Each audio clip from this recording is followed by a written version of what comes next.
It's Pride Month, and BNC is dedicated to telling the stories of Black and brown queer community members.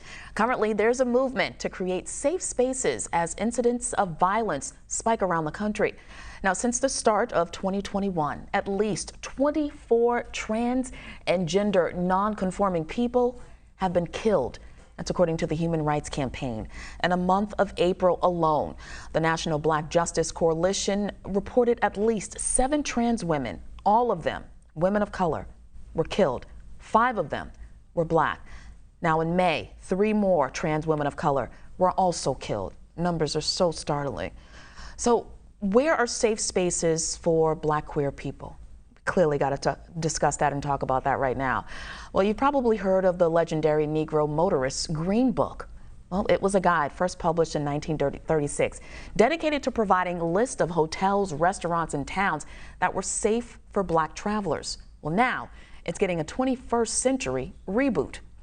Joining us now to discuss just that is the executive director of the National Black Justice Coalition, David Johns. He's actually the brainchild behind the Lavender Book app. Thank you for joining us, David, and welcome to BNC Live. Thank you for having me, Tashana. So I got to ask you, were you inspired by the first Green Book to start Lavender Book? Was that an inspiration for you? Absolutely. As my Nana would say, there are very few things that are new under the sun, and I want to acknowledge and celebrate that the Lavender Book is built upon the Green Book, as you so very eloquently covered in the opening package.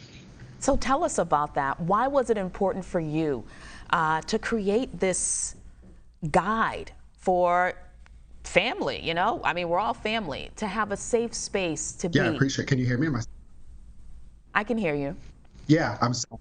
The internet was not allowing me to be great like a baby face. And so if I heard the question, it's why do we create it? And you know what's interesting? Before I joined you for this conversation today, I was working on a statement because a Black trans woman was just assaulted. She was attacked by 3 people in a laundromat in the District of Columbia.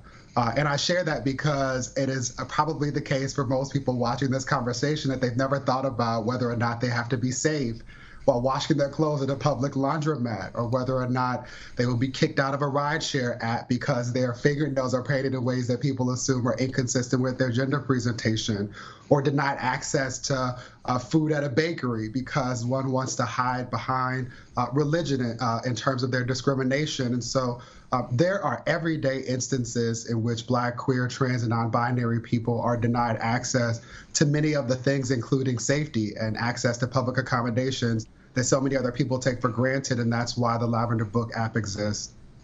And I love that. I have a family member that is trans, and it's you just think about their safety all the time, and I think more about her safety than I do my own brother, you know, considering the climate we live in. So just tell us why it's important to make sure we're all able to be in safe spaces. Yeah, none of us, in particular Black folks, acknowledging we're having this conversation centering Black folks in Pride Month, none of us can be free unless and until all of us are free. And as you mentioned, every year I find myself talking about that year being the deadliest on record for Black, queer, trans, and non-binary folks, and for Black trans women in particular. And for the reason that the labor that Black, trans, queer, non-binary people expend to ensure that we can all get free. I'm sitting under Brother Bob Rustin, the architect of the modern civil rights march on Washington, who introduced pacifism to Dr. King and so many other leaders. We don't acknowledge the labor that beautiful members of our communities whose lives are stolen expend. And we definitely then don't honor them when their lives are stolen. And so my hope is that this app will contribute to minimizing the trauma that we often experience, and will encourage more business providers and people who have access to public space to ensure that people are competent enough to demonstrate compassion in ways that allow all of us to show up and be free. Okay, so now let's go to a happier note. What type of corporate support are you receiving? Hi, it's interesting you asked that. I'm like, we could talk about Pride Pippa this month as well. There are a number of corporations who have lots of rainbow campaigns, but who are investing in anti-LGBTQ campaigns. In particular, there have been over 111 anti-trans pieces of legislation introduced across state legislatures this year alone. We're really thankful for companies that not only understand the importance of making public commitments to our community during June, as well as during Black History Month or February, but who make that commitment throughout the entire calendar year.